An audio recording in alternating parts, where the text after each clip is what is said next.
This Thread of Gold, Catherine Joy White. Disobedient Bodies, Emma Dabiri. Review by Shara Atashi. Catherine Joy White has created an exceptional system of storytelling, mingled with memoir and social observation. This Thread of Gold, an imaginary tapestry made of true stories about brazen women, begins with two true accounts, one about a Bible quilt, the other about sea silk. Together, they enable the reader to see the interconnectedness of womanhood through symbols. A fascinating allegory frames the book. Sea silk is a rare golden thread obtained from an endangered giant mussel called Pinna nobilis, found on the bed of the Mediterranean Sea.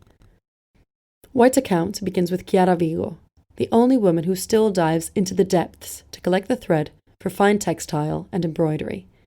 This craft has been passed down by 28 generations of women within her family. The Bible quilt was a creation of Harriet Powers, a freedwoman, who formed her favorite Bible stories with 229 separate pieces of fabric sewed together. White handpicks her stories as delicately as Chiara collects sea silk, and connects them as passionately as Harriet Powers threads her Bible quilt. Although the pulse here is African, the women addressed, through the ages, are of all ethnicities. Women from White's family are woven into her tapestry along with the characters she celebrates. Nancy Green, formerly enslaved, nanny, activist and model, who burst into the public eye in 1893 as Aunt Jemima on the American Pancake Box, was freed from the mammy racial stereotype when the Black Lives Matter movement forced the manufacturers to change the product design.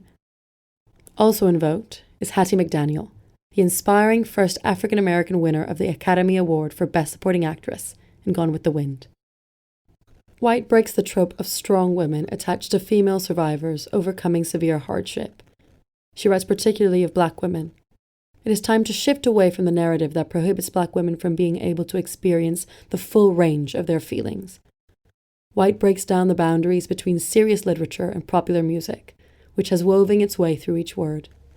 The naming of chapters after songs from a soundtrack shape her narrative. Listening to the music while reading adds a rewarding texture to the book.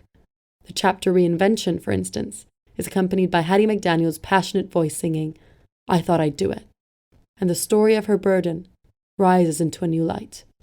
If this innovative work finds its way into schools, universities, and society generally, then it will, to use a Persian phrase, send the fragrant breath of its message from house to house.